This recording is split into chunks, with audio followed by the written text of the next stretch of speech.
Assalamualaikum warahmatullahi wabarakatuh. Jadi kali ini penulis ingin bahas khusus soal klaim bahwa sistem rem di upgrade itu bakal bikin motor berhenti lebih baik.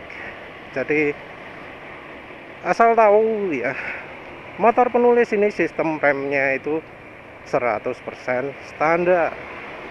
Saya tak tutup no, standar, betul-betul standar. Bisa kelihatan nggak itu sistem remnya? Kampas rem normal, kaliper normal, selang rem normal, rem depan kaliper normal, cakram normal, selang rem normal, bawaan semua orisinil semua.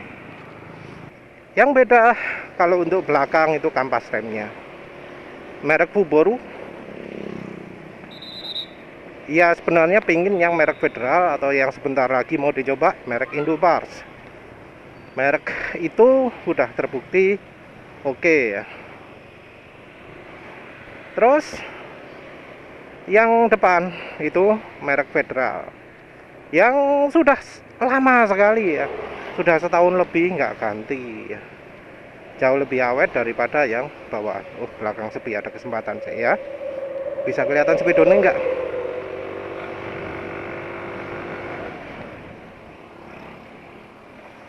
Berapa itu berhenti nih? Ya nantilah penulis apa jenengnya? Penulis nanti lihatkan lah berapa.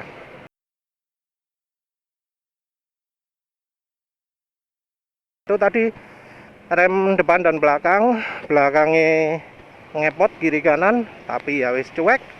Yang fokus depan nih tadi kurang maksimal terus terang. Harusnya neken lebih kuat lagi, tapi wis gak sempat. Kurang latihan.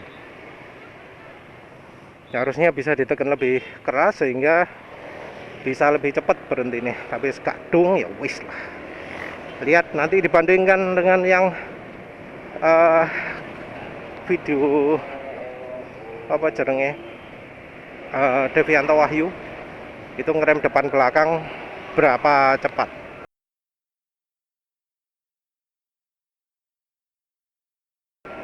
Nah, klaimnya Bro Devianto Wahyu di beberapa video shot ada yang bahas soal master remnya ya, yang pakai tabung terpisah, pakai apa jenenge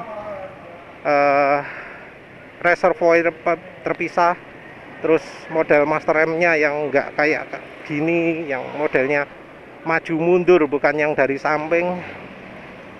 Terus apa mana? Entah selang rem dia sudah pakai TDR kalau nggak salah. Cakramnya sudah pakai merek TDR kalau nggak salah. Kampas rem mereknya opo nggak tahu menulis. Tapi dia bolak-balik bahas bahwa sistem rem itu jangan pakai yang murah. Sementara penulis gak peduli mau murah mau mahal, yang penting api. Dan kebetulan yang lebih mahal penulis kecewa. Jadi belakang merek Subaru itu lebih mahal daripada yang depan merek Federal. Tapi lebih enak Federal. Sebelumnya yang belakang juga Federal, puas 20.000 harganya yang belakang kalau nggak salah. 21 mungkin ya, lupa. Oh, yang depan 21, belakang 23 kalau nggak salah. Saya ingat penulis seperti itu. Menurut standarnya Bro Devianto Wahyu, motor NMAX penulis ini remnya payah. Barang isi standaran, nggak iso digawe ngerem pakem ya. Rem dia itu mau tuas remnya, mau kampas remnya, apa ya? Tuas remnya merek apa ya? Lupa ya. Pokoknya ada tulisan mereknya ya. Komplit mungkin satu set, lupa. Punya penulis ini wis saelele sistem rem lah ya. Punya dia top banget. Direkomendasikan ganti cakram, ganti kampas, ganti master rem, ganti tuas rem. Katanya biar bisa lebih presisi, lebih akurat, lebih mudah diatur kekuatannya. Kalau menurut standarnya dia, motor penulis ini wis ya, dijamin nilainya elek ya kalau untuk pengereman. Soalnya dia melihat sistem rem itu dari harganya, dari investasinya, partnya itu pakai part model apa. Kalau OEM kesannya kalau pakai OEM nggak diganti sama sekali, itu buruk performanya. Nah, akhirnya Bro Devianto Wahyu ini posting video demo pengereman pakai motornya dia. Dan ternyata hasilnya apa? Yang pengereman pakai rem belakang, waduh, ya, sesuatu yang ya nggak natural ya. Hasil yang sangat buruk, sangat buruk sekali.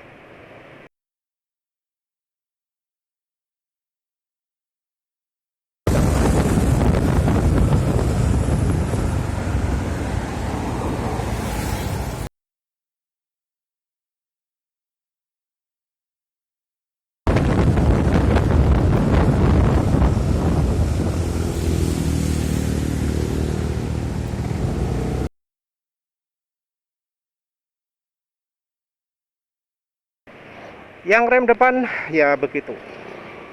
Yang kedua rem depan dan belakang nanti kita lihat bandingkan hasilnya lebih bagus mana. Lebih bagus punya dia kah atau punya penulis kah?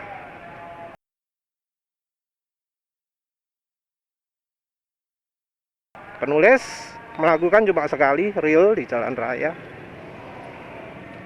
Cari kesempatan, belakang kosong, kebetulan depan disuruh berhenti, ya wes. Nah, apakah sistem remnya dia yang lebih bagus atau sistem remnya penulis yang standaran ini ya, yang 100% standar ini, apakah lebih bagus? Tapi ya jelas bahwa dari demo video tersebut,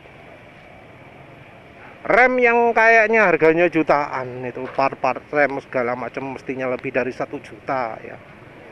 Piro lebih dari 2 juta mungkin bolah, wis gak ngerti. Terbukti bahwa kalau klaim rem di upgrade itu lebih baik adalah omong kosong.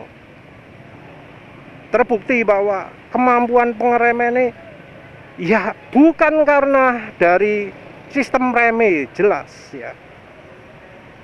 Bukan dari berapa harga komponen sistem rem, tapi dari caranya ngerem yang gimana. Bukan soal skill.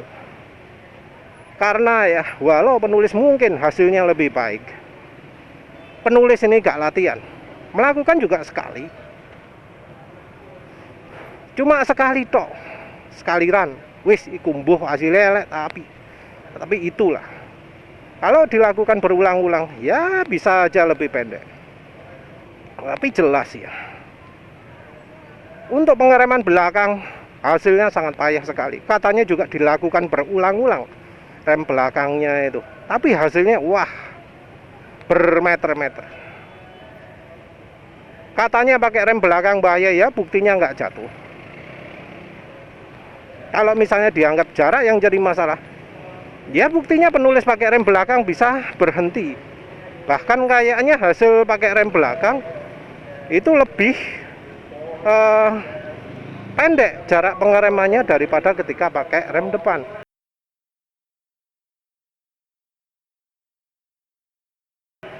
Kesannya kayak gitu ya.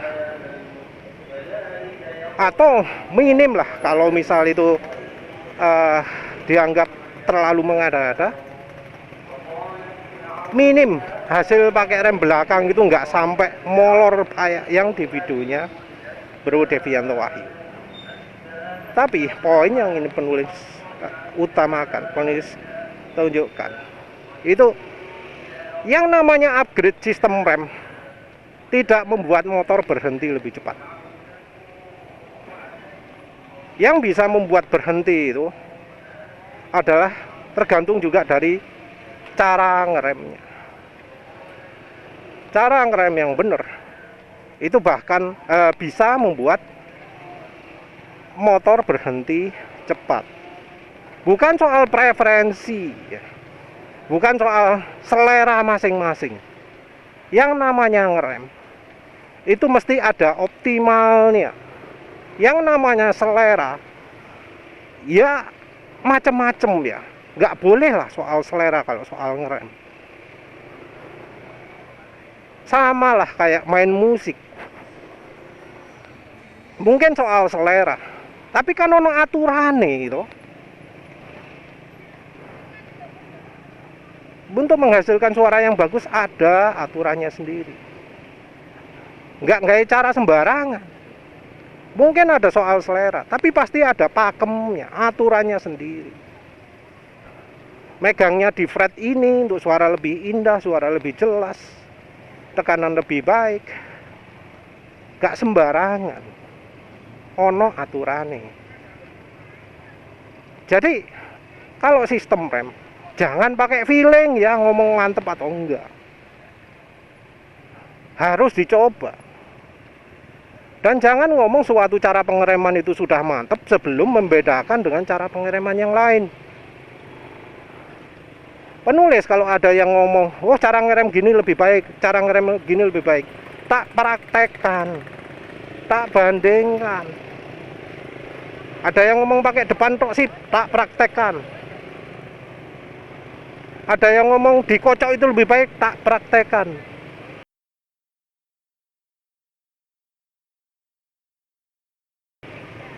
Kalau hasil prakteknya menunjukkan hasil lebih buruk, ya tak protes. Kalau misalnya ada yang protes, ya silahkan demokan. Merasa nggak setuju dengan hasil uji penulis ya silahkan praktekkan. Tapi mohon kalau mempraktekkan demo real. Misal ngerem kecepatan 100, harus pakai cara ini. Ya demokan di kecepatan 100 km per jam. Jangan pelan-pelan, klunak-klunuk. Ngomong kecepatan sekian lebih baik, tapi kok jalannya 40 km per jam ini. Ngajarkan orang kecepatan di atas 100 km harus pakai rem depan tok, terus pakai dikocok. Mana demonya? Kalau penulis ngerem rem belakang 1/4 detik atau setengah detik lebih dulu daripada rem depan. Jadi belakang 1/4 detik, habis itu pakai rem depan. Tujuannya biar rem depan itu lebih pakem bane. Ketika pakai rem depan sudah lebih pakem grip ban depan. Nah, kalau untuk yang punya aturan berbeda, ya tunjukkan seberapa cepat ngeremnya.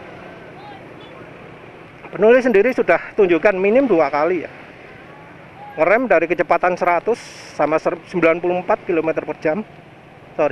Kecepatan 103 biar gampang nyari judul videonya. Dan kecepatan 94. Keduanya dilakukan kurang dari 4 detik. Nah, silahkan kalau merasa ada yang ngomong rem dikocok itu lebih baik, buktikan. Ada yang ngomong rem depan itu lebih sip, pakai rem depan tok cukup, buktikan. Silahkan kalau bisa pakai NMAX juga. Terserah mau sistem remnya di-upgrade, mau sistemnya pakai yang model Brembo atau apapun lah.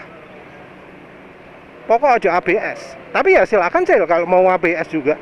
Tapi penulis ini kan melakukan tanpa ABS. Kalau bisa yang non ABS. Ngerem bisa bisa kurang dari 4 detik. Kalau bisa ya wis tak akui. Tapi kalau nggak bisa ya wis hentikan ngajari hal-hal yang ngawur kayak gitu.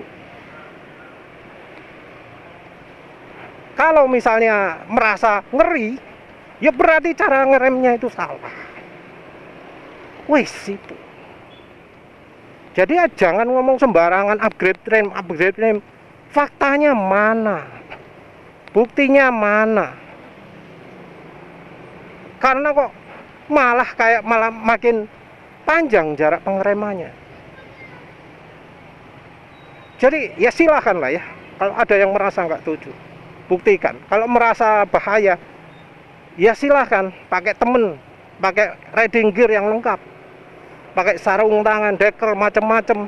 Jangan sendirian, bawa temen, bisa juga untuk jadi kameramennya juga. Motor kalau nggak ada NMAX pakai PCX. Yang penting jangan motor laki, karena beda. Tapi silahkan lah kalau mau demokan pakai motor laki. Karena orang India terbukti mampu ngerem motor laki berhenti dari kecepatan 100 bisa kurang dari 4 detik.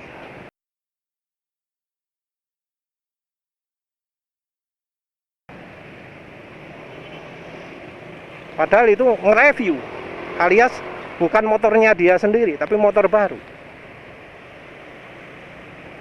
Wes, itu coba praktekkan tuh. Soalnya penulis dari dulu nanya instruktur, nggak ada yang berani, penakut semua. Ngomongin nggak reply. Ini no reply. Diajak tok, nggak ngerti penulis lokasinya jauh. Kenapa nggak demokan sendiri? Kan gampang toh, kalian ngerekam tok, kamera taruh dada, tunjukkan speedometer, tunjukkan perubahan kecepatan. Iso ya tunjukkan jari-jari tangannya juga.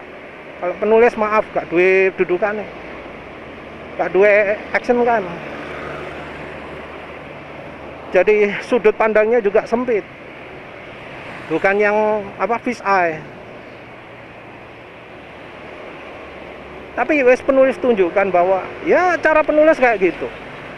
Berhentinya juga ya sesuai dengan yang bisa dilihat sendiri. Itu ya yang menulis harapan. Kalau misalnya merasa benar, ya buktikanlah, tunjukkanlah. Karena terbukti dari demonya yang di videonya Devianto Wahyu, nggak bener omongannya. Nggak bener rem belakangnya itu bahaya. Nggak bener rem di-upgrade jadi lebih pakem. Rem di-upgrade jadi lebih mantap berhentinya. Mana itu? Ya wes, begitu saja. Terima kasih sudah menonton. Assalamualaikum warahmatullahi wabarakatuh.